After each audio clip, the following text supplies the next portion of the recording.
So, we're out of lockdown! Yay! A lockdown in all but name. Almost the entire population of England is put into Tier 2 or Tier 3 restrictions. Oh, we're still in lockdown. Could be worse, mate. At least we're not up north. 3/4 of those in the highest tier are in the north of England, where some areas have had strict restrictions since the summer. Poor sods, they've seen less daylight than the Fritzels. Some of them have been locked down since July. They'll be staggering to salons looking like this. One hero summed up the mood. Can we just ask you how happy you're feeling right now? I'm bloody miserable, actually. Pubs are shut. What do you expect? And the pubs that aren't shut are having to do this. Hospitality venues will be closed unless they serve a substantial meal. So, how did a pub in Brighton get around that? They've come up with a pint called Substantial Meal. Genius. They should start selling this. Apparently, after a pint of that, you want to finger a cappuccino. It's the best bit of a cappuccino. It's the best bit of a coffee. Now, the lockdown hit people hard. Jeremy Vine had a chat with an invisible barman. Excuse me, mate, is there any service here? Yeah. What would you like? Well, what time you got? It's 5 to 10. Last orders. Last orders. Right. Well, we won't get thrown out till 11. Give us 10 pints, mate. You need to order some food. Sorry, mate. All right. There we are. What's this? 10 pints and a Scotch egg, please. One sec. Hello? Yeah, I need a doctor to Channel 5. Yes, Jeremy Vine. No, he's ordering imaginary pints. Yeah, Godspeed. Mind you, no wonder he's flipped. Have you heard about the new rules for Christmas? No hugging, no singing, no playing past the parcel. The strict new rules to follow in our all-new Christmas. Who the fuck is playing pass the parcel at Christmas? What else are they going to ban? Trick-or-treating? No more Easter eggs. Some people were so confused by the rules. Chris Whitty had to give out tips on nan cuddling. Would I encourage someone to hug and kiss their elderly relatives? No, I would not. Do not spoon your granny. Mind you, did you hear about the Queen? Queen Elizabeth has launched a gin. Apparently, she's drinking 3 bottles a night just to get through the crown. This is bullshit! None of this fucking happened! They're making me look like an arsehole. Mind you, Liz isn't the only one brewing up. Captain Tom has launched his own gin with proceeds going to charity. I love it. Only in Britain, only in this country would we get shit-faced to help a charity. I'm not pissed. I am saving the NHS.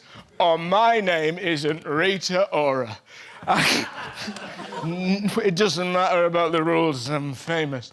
Now, Captain Tom Gin, I'll tell you what, they are going to shift gallons. He is so beloved. You could put his name on anything and it would sell, even these.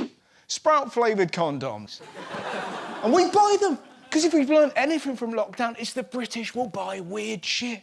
Did you know sales of karaoke machines went up 168%, adult costumes 246%, and tambourine searches 40%?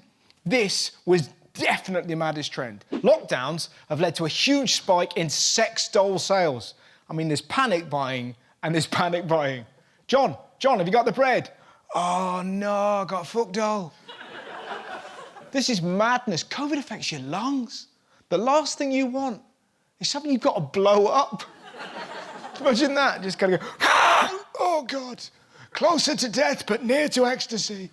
Who's buying a sex doll during lockdown? It's ridiculous. Anyway, moving on. Have you seen how long the restrictions could last? Senior sources have revealed that even if mass vaccinations begin in January, it'll be April before life returns to normal.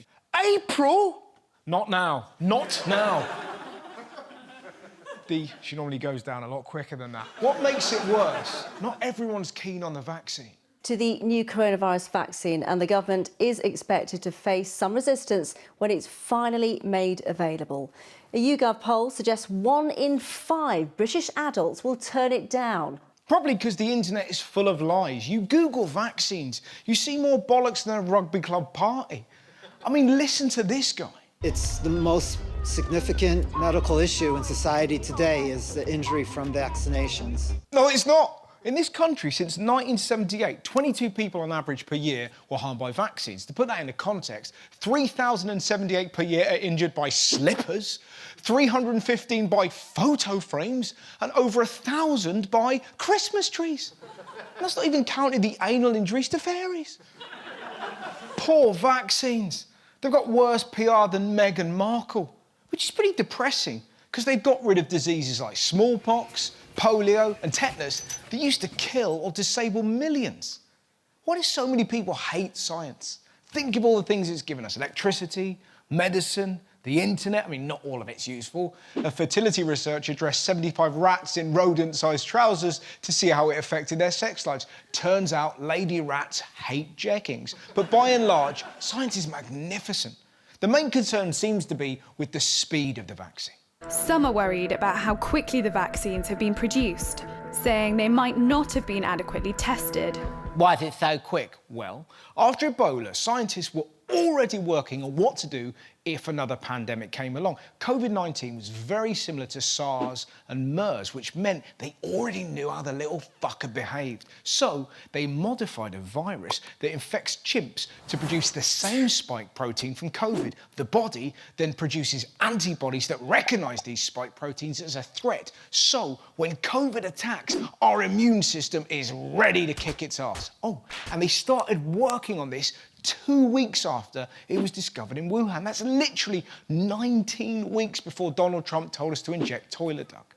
Next up was the testing. Stage 1, very, very small to check it doesn't fuck you up. Stage 2, slightly bigger to see if the vaccine works. And Stage 3, inject thousands to check A, if it works, and B, it doesn't fuck you up.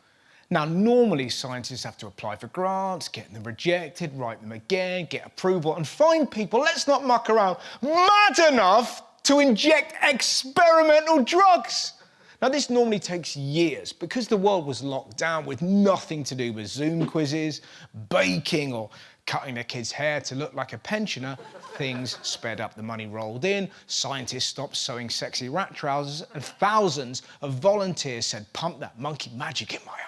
All the while, governments bought what's technically known as a shitload just in case they worked. That is why it was so quick. But then some people think it's more sinister. Listen to the reason why they wouldn't take it. They wouldn't take a vaccine because of Bill Gates. Bill Gates? Why? I personally believe that Bill Gates has put a chip inside of these vaccines and that they're going to make us all get them. I'm not having it. Bill Gates wants to put a chip in my brain and read my thoughts. I just want to be left alone. And yet, you're on TikTok. Bill Gates can't control the world. He can barely control his arms. Can you do the dab real quick? Damn, Bill! Damn, Bill. Back at it again with the dab. That's not the dab. That's 11:15. He looks like a broken bottle opener.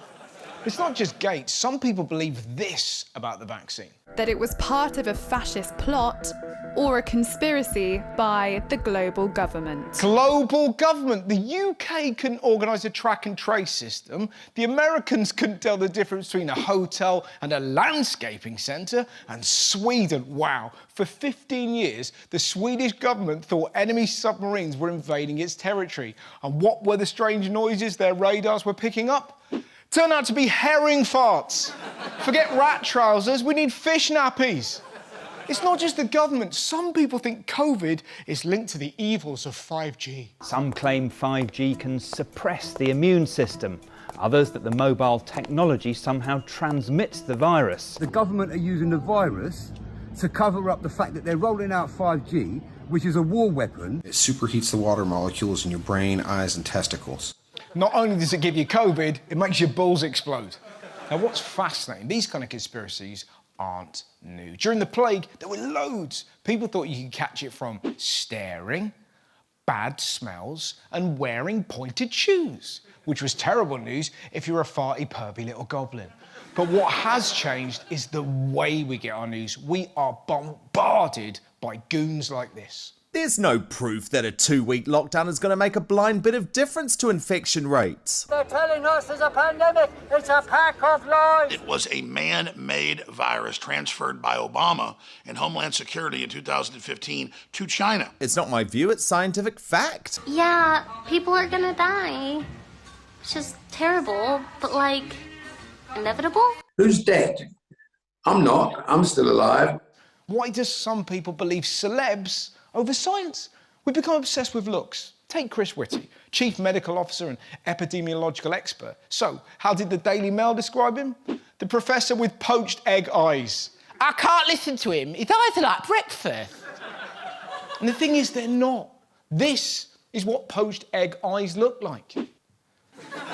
But our obsession with beauty over brains has even infiltrated Parliament. Government paid reality TV stars to promote NHS Test and Trace. Now, call me wacky. I'm not sure these are the best people to trust with life and death information. Essex is a continent. No. No, it's a county. Oh, what, a country? A county. What's the difference between a county and a country?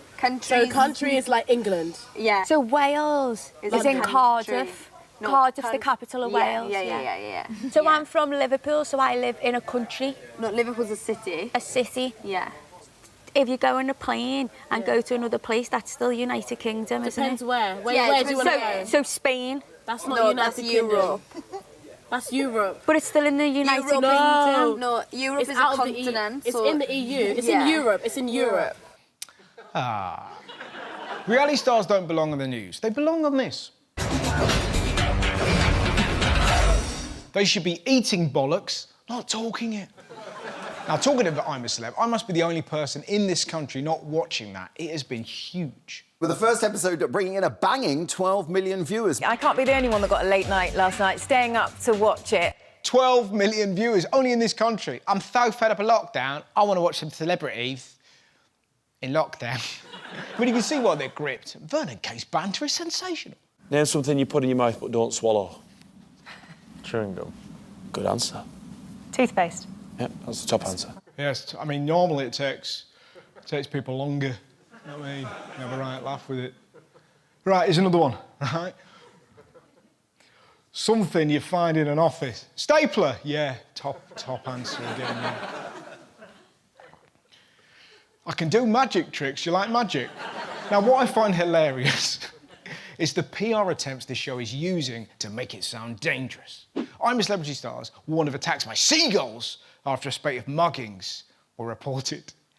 Hello, officer, come quick. A seagull stolen Mo Farah's wallet.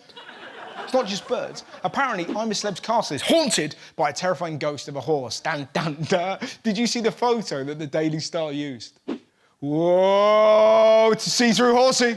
Apparently, they think it's a horse because they've heard panting, whining, and strange bleating sounds. I think I figured that out. It's filmed next to a popular dogging site.